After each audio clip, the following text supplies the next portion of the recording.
JC, how many kids? Sorry, do you mind me asking how many kids do you have? I have two kids. My son Luca is 8, and Sophia is turning 7 uh, in 2 days. Oh wow, my daughter turns 6 in 2 weeks. So Ah, also cool. also June baby. Yeah, yeah, yeah, yeah. Very good. Yeah. Were they born in Germany or in Brazil? No, they were born in Los Angeles. So Oh two wow, little American dudes here. Yeah. wow. They So have double citizenship actually, American, Brazilian, and I'm organizing the third one, which is Italian because of my father. I have Italian citizenship as well, so they will have 3 passports, which is pretty cool. that is very cool. That is very cool, especially if one of them's American as well. That's super useful. Yeah, exactly. In our profession, we face so much bureaucracy in terms of, visas, permits, and all this stuff. And, I want them to be free. So it will help a lot, definitely. Definitely, yeah. And the languages, are they speaking Portuguese and Yeah, we moved back to Brazil in 5 years ago. So my son Luca was 3 years old, 4, and his English was perfect. Was He was speaking English at the school and Portuguese at home, and he was switching perfectly. And then when he got here, his Portuguese had a little bit of an American accent, so he was a little bit concerned about it, and then he dropped English a bit. Now he's trying to pick up again, but this concept of being American or being born in LA is still not very clear for them. And but yeah, they pretty much will speak those two languages. Huh? do you They'll guys pick it up. speak Italian at all? It's funny. Italian was a language I was hearing at home when I was very young because my father was speaking to his father. So it's a very natural language. I understand a lot, but they never wanted to teach me because my father came to Brazil when he was 7 years old, and he's from Sicily, the big island in the very south. And he was always saying, "Oh, our Italian is a kind of a dialect. It's not that perfect. It's not the most pure." And I never learned it. I mean, it was not so good. But every time I see something, I was studying a little bit of Italian in beginning of this year, actually second half of last year. But it's something, if I put some energy, I can pick up in, I don't know, 8 months, 1 year. I can. It is a Latin language. It's very close to Portuguese. Yeah, you know what? I've got exactly the same situation with German, even though we've been living in the country for like 5 years now, which is a little bit embarrassing. My German's still very terrible. And It's obviously being like South mine. African. Thank you. I feel good now. Well, I mean, you know what? Like with work, everyone speaks English, and it's like it's not an excuse, but it is like you don't need it, and Yeah. and which is yeah, it's terrible. But then of course, everyday things, especially with kids going to kindergarten and all that stuff, it does become a nightmare. But my grandparents, more my mother's parents, they are like real Germans, and they. And my mom speaks fluent German, so I've been exposed to it like you my whole life. Okay. But my mom never spoke to me as a kid, so as a result, it's a big shame. But I don't speak German either. I understand a lot, but and also again, like as you said, like Italian being a Latin thing, like we speak Afrikaans in South Africa, which is like it's basically Dutch, pretty much. So like it's also Germanic, so I understand quite a lot. I know a few phrases, but like conversationally, it's terrible. Yeah, yeah, I can imagine. You know, Ona Skippers. She's head of coloring I, team. I, I know of her. We've chatted a little bit online. Uh I huh. would love Uh to huh. meet her, Uh but huh. no, I haven't actually met her, but I've known about her for a long time. Yeah. Yeah, she's super cool, and She comes pretty much every year to Brazil to our meetings, and I mean, she was telling me stories from South Africa. Her husband also, he worked for Porsche for long years, and yeah, they are from South Africa, and but it's funny. I was taking German classes when I was in Wolfsburg, and I don't know, man. Those, this declination, and I mean, it starts with three articles, der, die, das, and this is already putting me behind because, in Latin language, some things that are feminine become masculine in German.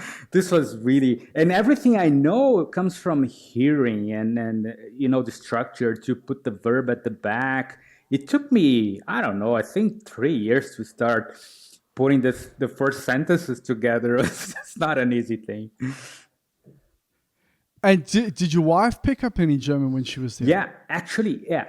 She wanted me, she was pushing me to learn because, elementary things like having no internet at home or having the drying machine broken, this was a major problem for us, to get it solved. It's like, for example, I remember this Deutsche Telekom. Man, I had so many fights with those guys, because of my TV channels or something. And it was very, at the time I was there, I don't know, 2004 until 2011. Not many people would speak English on a daily basis, in regular business. So she was pushing me to learn. She was much better in language, so she was studying and understanding grammar and the reasons why you say a certain way. I could never pick up those things, and but I did a little bit better afterwards. So when we left Germany to California, we were pretty much able to solve every kind of shit, every kind of problem, but it was never something fluid, something that we could actually do. So I was using German basically when the other part could not speak anything in English, so it was like only necessary. Because our team was also very international. We had people from all over the planet, and Walter de Silva was the boss at the time, and we were talking in English. His Spanish was very good, which is again very close to Portuguese. So yeah, it's a shame. Basically, it's a shame that I didn't master the language in 7 years' time. I mean, every German, I have Germans coming to Brazil pretty much every year. I send usually one designer to Wolfsburg. My brother sends me one designer, or from Color and Trim. Those guys are pretty good with language. In 1 year in Brazil, they pick up the language, and it's a Latin language, totally different. And they take classes 3 times a week, and at the end, I'm pretty much exchanging mobile phone messages in Portuguese with them. It makes me feel really bad. Dude, I also feel like such a lazy dick, Like I lived in I lived in the UK for a long time and worked in hotels and restaurants and bars and whatnot. And we had so many foreign people come over, like from Europe, with zero English. And honestly, like within 6 months, they were, I mean, not fluent, obviously, but they were able to have a decent conversation. And so in my mind, I just thought, you know what, if I ever go and live in Germany, I never thought I would, but if I do, I'll pick it up in 3 months, because obviously my grandparents and the Afrikaans thing, and I'm like really good with languages. And of course, that was not true. I was just lazy as a result. My wife is Polish. She spoke zero German, and she's basically like, she can have a proper conversation now. So I think it might have been similar with like your wife. She was actually, in the beginning, the kids were small. She felt a need to apply herself, and she's not distracted with pictures and creative stuff like us. She's very analytical, smart, and diligent, and constantly working at it. So That's very good. Yeah, Yeah, you at know, least there's one of us. yeah, one of us. Yeah. And this is one of the reasons why we we were afraid of having kids in Germany, because we were always asking ourselves how it's going to be in a simple meeting at the school with other parents. We cannot defend, we cannot argue. And then I noticed in America, for instance, when my kid was very small, he was involved in some fights, or I had to go there, and because he hit some other kid, so I was ready to understand and make part of the whole situation, or involved culturally speaking. But in Germany, somehow I always felt a little bit, I felt the studio could be anywhere in the planet. I was always doing my stuff, but outside, I never felt really good because I wasn't able to master the language. Or at the end, you can go to restaurants and do basic stuff. I was going to the movies sometimes, kind of, but never really felt comfortable. And communication is so important for us. We have to be able to talk to people. And then that's why we decided to have kids in US. So. I mean, that's it's really, really important. I never realized it would be such an issue, because I lived in Sweden as well, and really? For a little bit, and it was like, not an issue. Like, everyone speaks perfect English, and a lot of people speak English here, but a lot of people they don't want to speak English here. They're like, when you're in Germany, you need to speak German, which makes total sense. I understand it, but it's wow. I didn't realize what an issue it is. I mean, as you said, it's one thing going into the cinema and ordering, asking for 2 tickets, but if your kids are like in an altercation or something, then it requires a bit more than like 9 or you know what I mean? It's like, back then I was in Wolfsburg. I don't know if I was living there, but I remember when the famous coach Guardiola was moving from, I think, Barcelona to Bayern München. He was taking German classes, and I think in less than a year he was communicating and giving interviews. And one day I was in Wolfsburg, and somebody told me, "You see, JC, that's really a sign of respect with the culture." And I was like, I mean, because for him, I was feeling really bad, the guy speaks, I don't know, 6 languages. And I mean, but at the end, I heard this very, very early in my career from one of the bosses I had here in Brazil. He said, if you really want to be part of the culture, pick the language. Really, it's very important. But, it is. had other focus. Definitely. I mean, anyway, we should probably, get on to some design stuff. But, so I didn't realize that you worked in Mercedes doing trucks for a while. Yeah. That's where you started out, right? Exactly, Sam. So, well, Brazil is a little bit funny when it comes to satellite studios. A lot of people don't know. Okay, you get a third world country with 6 or 7 global studios. It's crazy, right? If you imagine. So Mercedes-Benz they still have a little satellite studio, which is an extension of their commercial vehicles department in Sindelfingen. So they started in the early 80s to make some local modifications on grills, steps, or stuff like that, So Mercedes Germany sent a group of designers, modelers to, kick off a sort of small studio. So when I was university, I got an internship. Was very young. I was 19 years old. Yeah. 3rd year of industrial design. Wow. Yeah. Why are all the studios in Sao Paulo?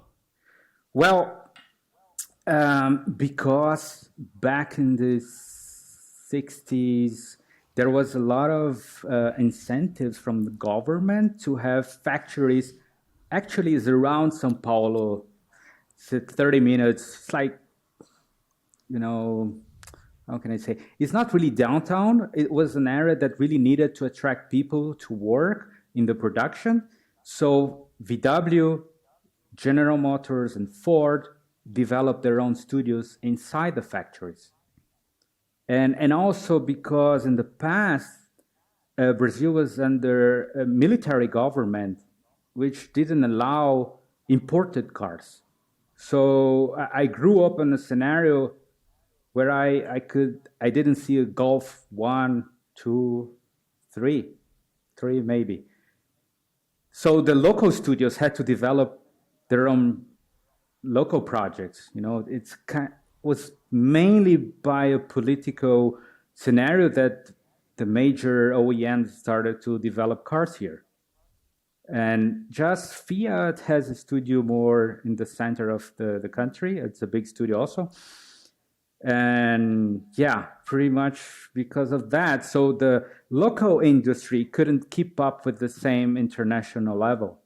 So, and of course, there were some demands to update products and mostly cost related. So they started to make something here, but was not. I mean, in VW's case was the first studio outside of Germany in the factory. That was the first one outside of Germany as well. So, but it was not like, oh, we go to South America because the guys can have a vision. It's not the same take as California, for instance. Here is much more oriented by cost or because they couldn't keep up the international standards. So that's why. And this happens to Mercedes as well. So it was a kind of door opener for me to be in the industry. And were you always like did you grow up like very much into cars, or was it a creative thing?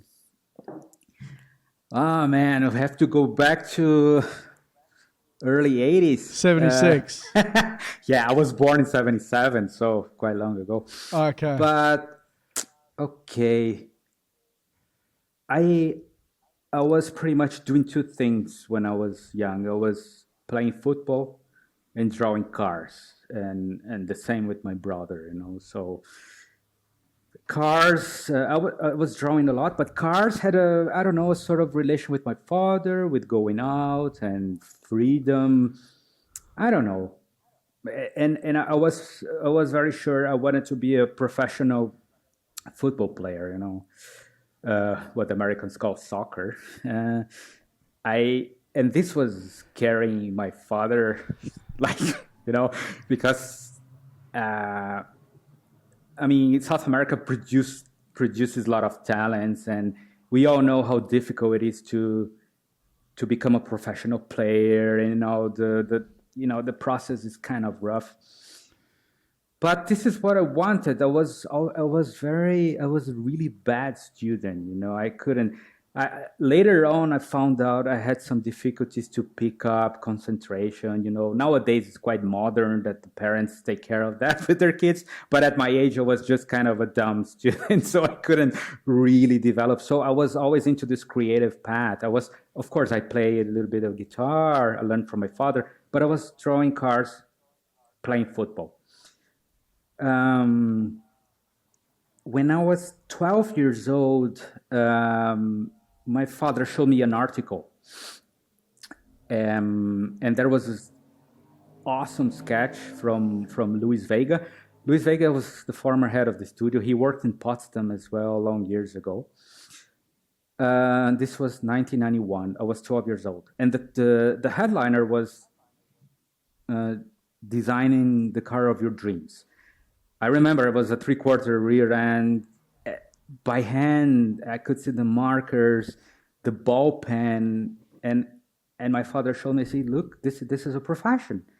This is you can make a living out of that." Read the article, super cool. And then I read the article, and Luis was saying a lot of kids were sending letters to VW Brazil. They were sending drawings, asking for feedback, how to become a professional designer, and I was really like, wow, this is awesome. It was the first moment I understood I could do something besides playing football, and of course my father was very happy with that. But so I decided with my brother to sit down and make the best sketches we could do, and we sent to Luis. Actually, to get the factory address, we went to a Volkswagen dealer. So one of the staff members could give us the address, so we got home. I mean, we're talking this about the audience who doesn't know how to live in a planet without internet. You know, everything was very very tricky. So yeah, we got this address. So I prepare, I don't know, 5, 6 sketches. My brother as well. We sent to Luis, and I think 2 weeks later we got back a letter from Luis. I remember the brownish envelope, VW stamp, and we were opening this envelope, and there was a drawing, one for me, one for my brother, original drawings, handmade drawings. Yeah. And Luis at the time, yeah, he was head of the studio, and pretty much sure he had a lot of other, 1,000 meetings a day, but he was always a very talented. He is a very talented person. Of course, he's retired, but he's painting, drawing, making music, and these drawings were just amazing. It was the only reference we had for years to try to learn to copy, and his text was also very very motivating, and this is something that changed my life totally, because he started saying, "You guys are really good. You're just 12, and you guys can draw in perspective, good proportions." And he gave us a list of things to do. Learn English, buy some art and design magazines. They're imported, they're very expensive in Brazil, but try to get some. Go to museums, go to exhibitions.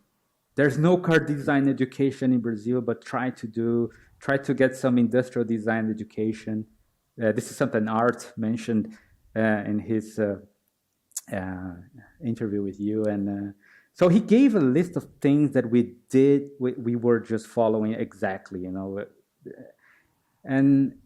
I was practicing and looking at his sketches for long years, and of course, in the maybe 2-3 years later, I was sending letters again, and some designers from his staff, they were answering back, and then from this letter to John VW passed 11 years. So I joined VW, I was 23. So past 5 years before, I was, of course, with Mercedes, 2 years as an intern, 3 as professional. But my dream was to join Luis' team. And then when I got in VW, I was like, wow. And of course, he remembered, he knew my brother and I. My brother got a little bit before. He had an internship a little bit before. But when I joined, of course, they were like, oh, the Pavone brothers, the guys were like pain in the ass, sending letters, and but of course I'm very very thankful to Luis, because to sit down and answer 2 kids and make drawings, it changed my life forever, because I found something I could do, but it was not easy as well, because if becoming a professional football player is tough in South America, to become a professional car designer, it's almost saying you want to be an astronaut. It was not easy. It was not an easy path, because when I got in university, the professors were like, cars, South America, what about furniture? What about, I don't know, some electronic appliances, stuff like that? I was like, no, I want to do car. I never had a plan B, actually. I couldn't accept anything besides cars. And actually, am I talking too much? If you want to ask me something, No, no, go. No, Okay. I know if I open my mouth, it's just rubbish. So carry on talking. Okay. I was studying design. I got very early in the university, 17 years old. I got university. So first year, second year, in the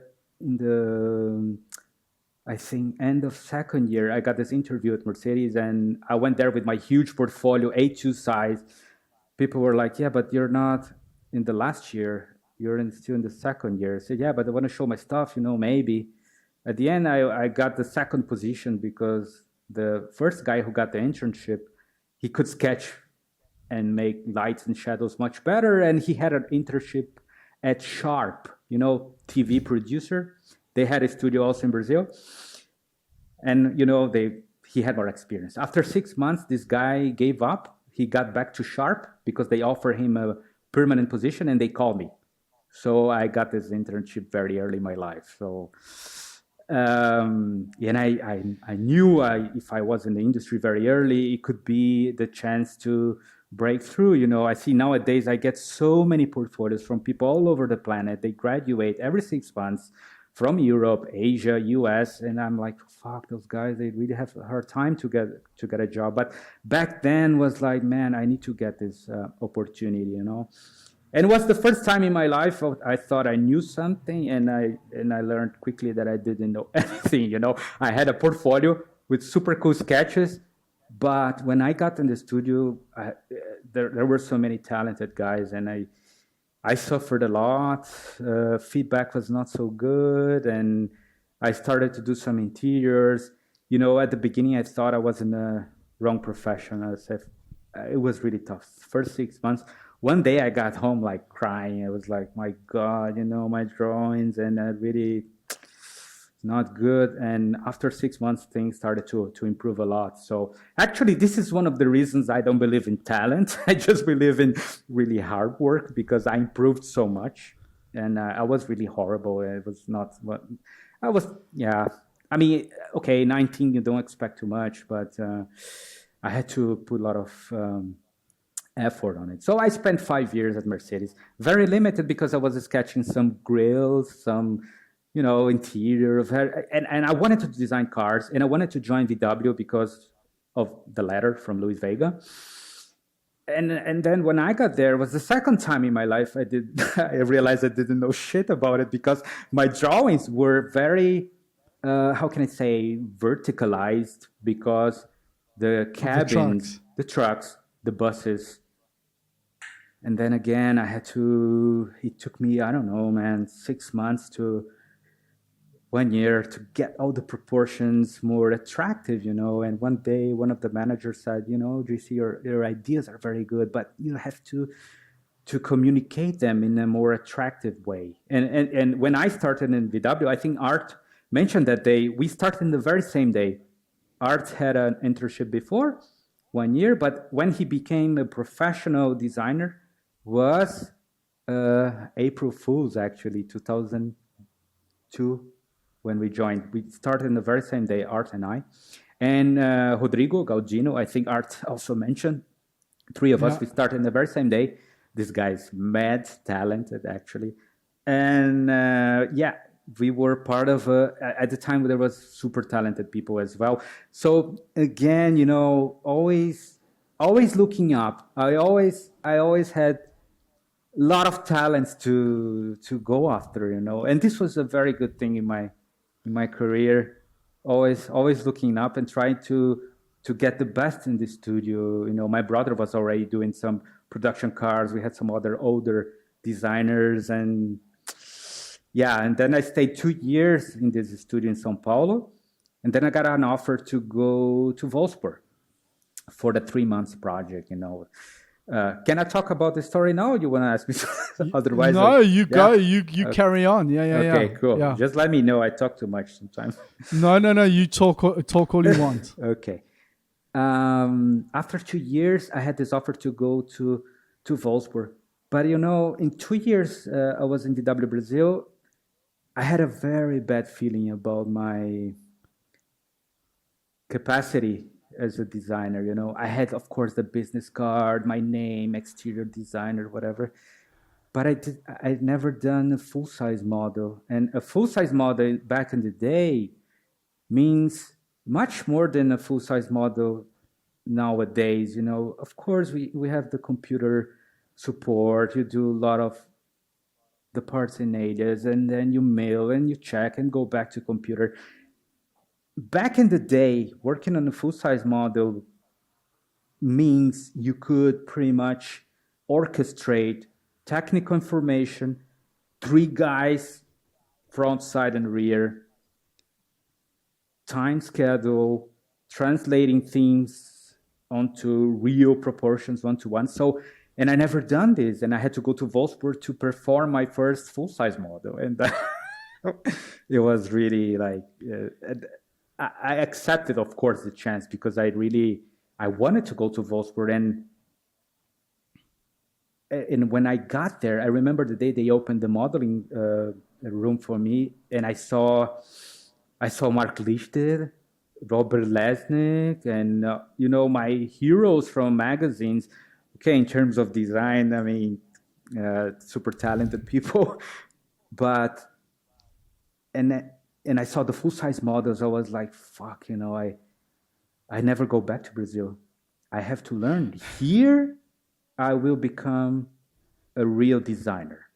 And JC, can I just ask you a question quickly? Yeah, sure. Up until this point, what was your relationship like with your brother with regards to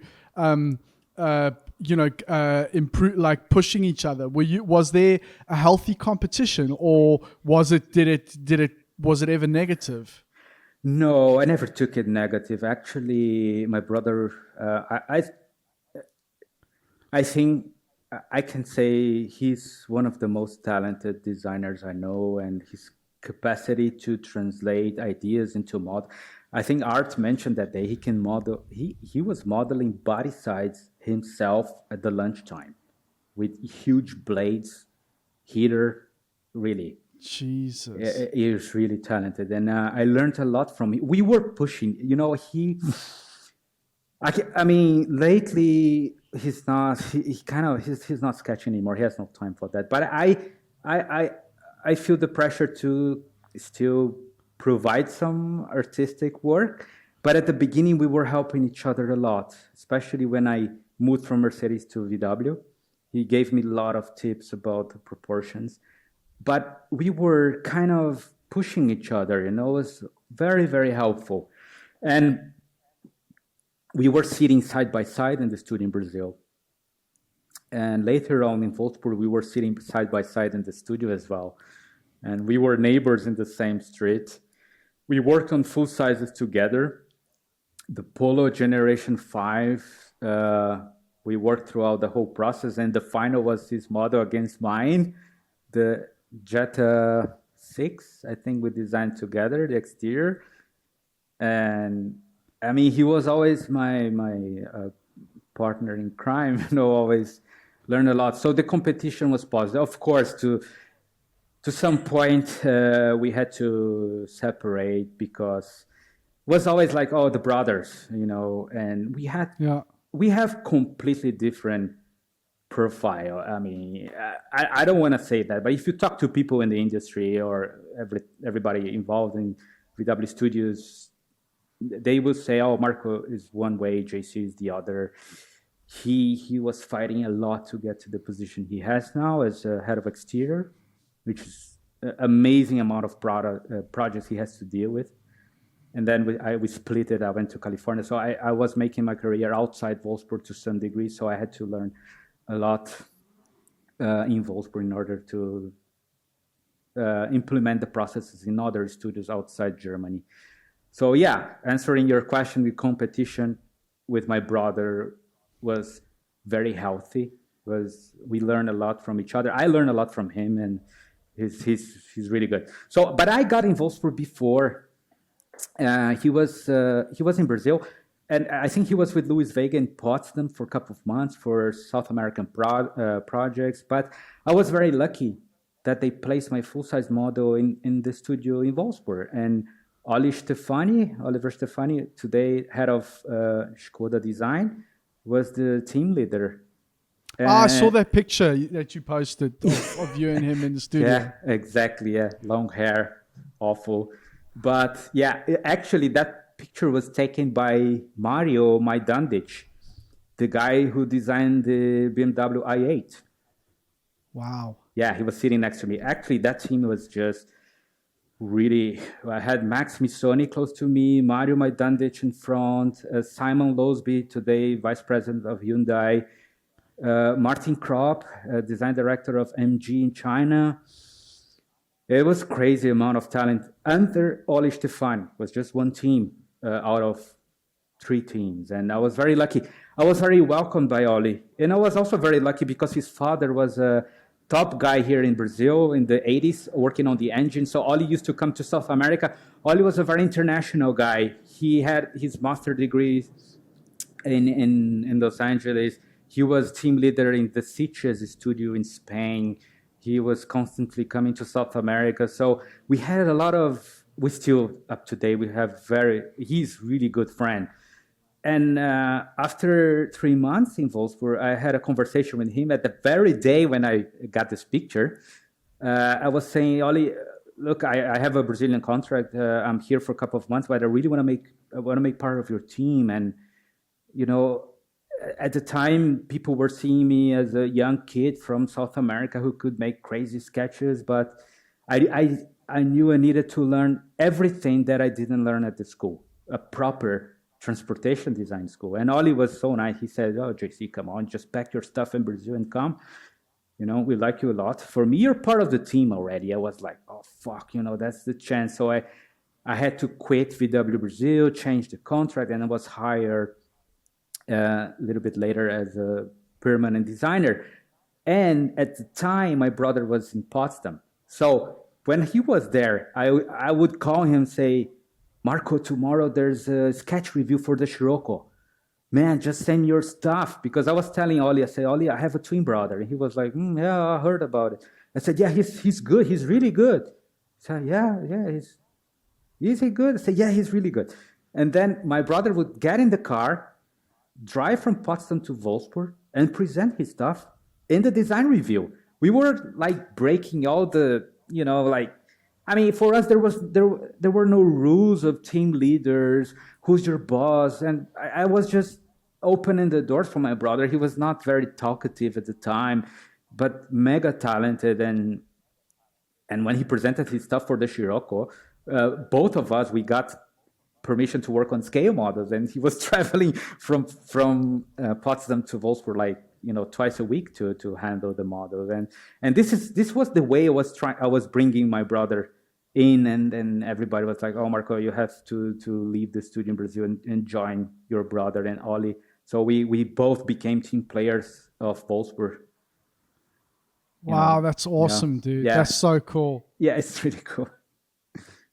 I mean, we had some, I had a pair of twins on the show, not long ago, the Bryden twins, the oil stain guys. Yeah. And I'm just fucking fascinated by this like identical twin phenomenon. And, you know, both of them have the same kind of skills. I grew up, I mean, you know, what obviously, you know, there's probably going to be varying degrees of character between the two. But ultimately, you know, I went to school with a pair of identical twins, and there's a connection that you apparently have. It's like, it's almost telepathic. Yeah. But these two guys, the one's like a really accomplished chef, the other one is an architect. But I guess you could say both are relatively, you know, they're both creative in their own right.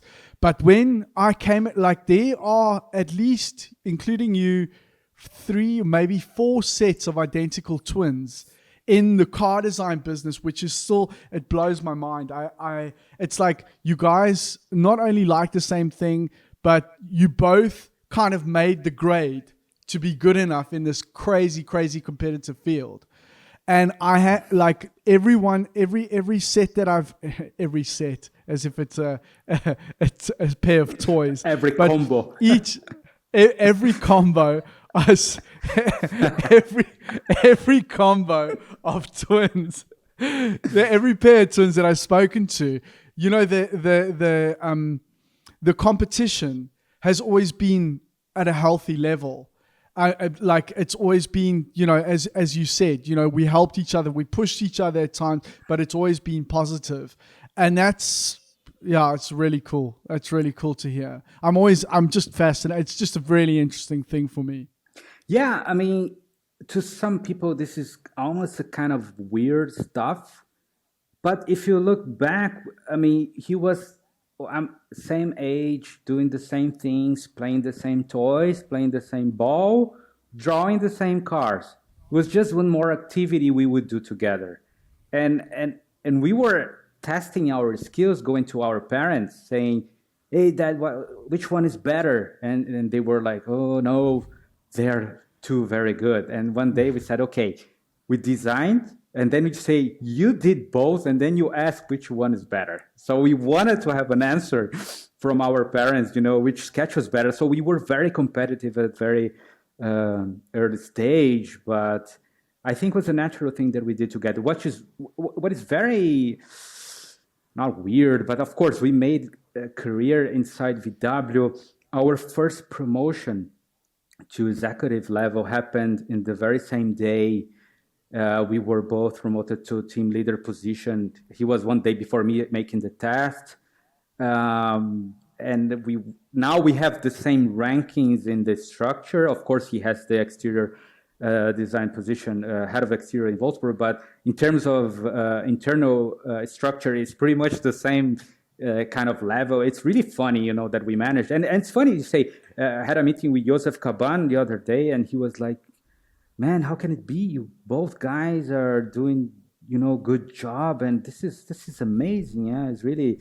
And then when I stopped to think, it's like, that's maybe true. It's a bit on the weird side, and also on the fantastic side. Like, wow, how can? Because naturally, one could do something or go to another company, or one go into the management level, and the other like just sketching every day like crazy. But we were chasing the same path somehow. So yeah. But it is. I mean, to you, it probably is just normal. But it is like it's one thing. Yeah, as I said, it's one thing that you both have the same interest, but it's another thing to actually both succeed. It's like, as you said, the whole professional football thing is like crazy competitive. But car design in its own right is pretty fucking competitive as well.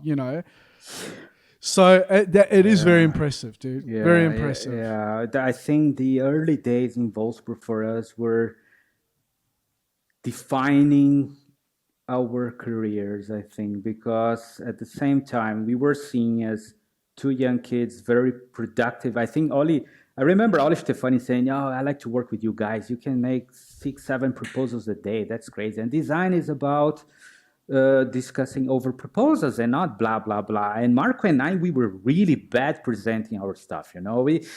Our English was so. We didn't have the vocabulary of a European educated young designer or intern or North American or from Asia or wherever.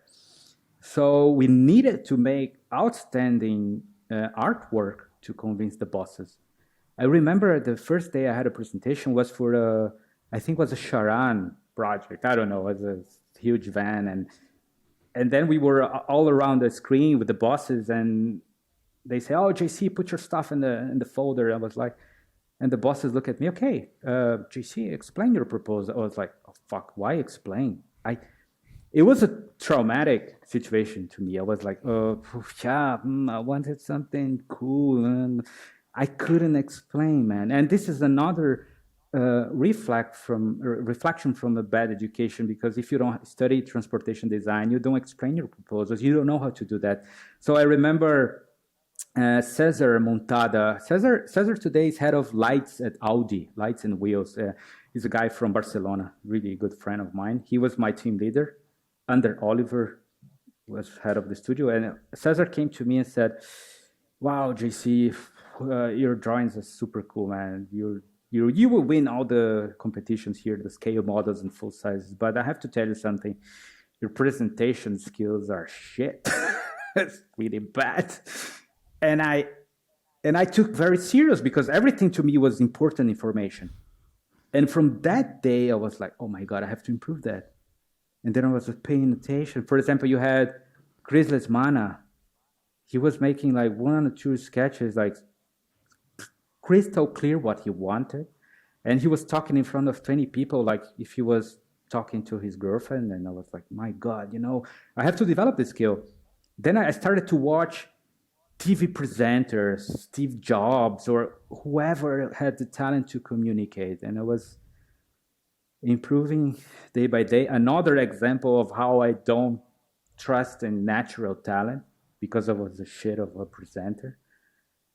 And we had to learn that. So Marco also, he was improving. And 2 years ago, I was in a convention presenting products to 2,000 people, all the dealers from whole Latin America. I was on the stage in drawing a car, and there was a screen behind me, like 15 meters LED panel. And I saw myself, yeah. And then I saw myself talking to 2,000 people, like really relaxed, So I managed to learn, and practicing and training every day. I am on the subject of communication. We also, I studied transportation design, but I have to say that it wasn't clear to me how important it is to work on your communication. And it's really, really important hearing that from you, because I had the same problem. I'm like generally pretty confident person, but when I had to get up and talk about my own stuff, I was never prepared, and I I couldn't formulate sentences. I still can't formulate sentences, but it was not obvious to me that I should really not just pay attention to what other people are doing, but as you said, reference other keynotes, looking at TV presenters, for example. Yeah, how they stand up in front of the audience, what they do with their hands. I was constantly holding a little paper with notes. Okay, I should say that the yellow is like this, of the surface treatment. Oh, bullshit, because I didn't understand the essence of presenting, the overall idea, what I wanted, front, side, and rear. Basically talk, not bullshitting. There's a lot of people, presenting like 2 crappy sketches and talking half an hour. This was annoying, and I felt offended by these people sometimes. I was like, What the fuck, these guys are talking, and why? It was, to me, sometimes was a kind of a manner to compensate bad skills with words, with tons of words. Yeah. This is something to me. Sorry, this is something to me which was it repulsed me, to see stuff like this. Somebody that is, it's not about being. It's like it's you actually feel like you're being cheated at the end of the day. That somebody has the audacity to stand up when they know they've got something half-assed there, and they feel entitled enough to get up and try and overcompensate for the bullshit that they put up there. And I think that that's something that also, I just wish that somebody had kind of highlighted this to me a lot earlier on. Yeah. It's very offensive. And what sort of things do you think it's important? Like, what advice do you give to young people on that subject specifically, on communication or presentation? Well, I think it's okay. I don't have exactly full understanding of what they teach in Europe, I was a little bit closer to Art Center when I was in Santa Monica, but I think this is as important as learning alias, as learning Photoshop tricks, as sketching. It's all exercise. And I don't know if the schools, I know here in Brazil they don't do, there is no culture to stand up in front of an audience and present with a structure. Yeah. It's pretty but much this like, is structure. That's also really important. I mean, what is your personal take on that? Well, it took me ages to understand that I had to find a balance. We were talking about about people bullshitting, talking like hours over 2 shitty sketches. This was not good. So I had to find a balance. Good amount of, I mean, first of all, presentable, super nice sketches. They could be basic doodles, but they need a soul. They should be presentable. It was always the way I took my presentations. And then I had to adjust the speech accordingly. So I had to find a structure, like the overall thought and what I prefer, or give my own recommendation of what I wanted to sell. For example, if I had 6 proposals, I would say, but I prefer these 2. I think here is a little bit better, but not offensive, but making sure your idea was being, trying to convince a little bit the bosses, was never easy. Or sometimes I mean, I make a lot of jokes and I talk to my guys. I make fun every day. I remember once in Wolfsburg, I presented a proposal for a CC, 3/4 rear, and at the end, I made a kind of mount and a silhouette, and I put the Christ, from Rio, like open. But and Klaus was like, "Is that the Christ?" I say, "Yeah, he's praying for me to get a full-size model." This, just to break up the tension, to be there. I always do that. I think it's important to be light, to be relaxed, to be structured, not arrogant at all. This was something to me, and I know the bosses hate it, and especially in Wolfsburg, once one American guy was presenting like, well, VW was very successful in US and we know how to do it and it should be like that. I was like, oh my God, it cannot be. So there's a lot of important pillars that will bring, this presentation skill together. But on top of everything, you have to practice. Yeah, and I think there's 2 problems. Sometimes very talented guys are super shy. Yeah. And once I heard from another boss, he said, if you're talented, you do your stuff and you step up in your career and you don't present, somebody else will do it for you. And you don't take the credits. Right. And I was like, oh my God, fuck, I have to improve. And to me, a lot of times in my career, I felt, well, okay, another science I have to learn. Hand drawings, then markers. Markers, I was using baby powder with chalk, the old technique I can still do. Then Photoshop. Oh my God, Photoshop, you don't sketch, you construct something that looks like a sketch. The paths and the airbrushing, okay. And then I mastered this in the early 2000s. Really good illustrations. Okay, then full-size models. Clay, man. Work with other people, modelers. Get the trust from them. Usually young designers, they are, they treat it like shit. It's like, okay, this guy doesn't know how to put a tape. So it's another science you have to learn to work with modelers, clay, full-size models. And then came the digital era now with Alias.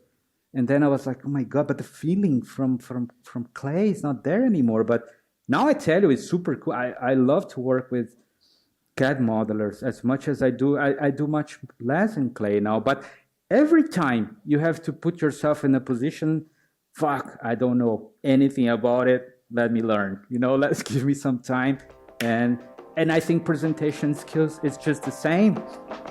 Yeah.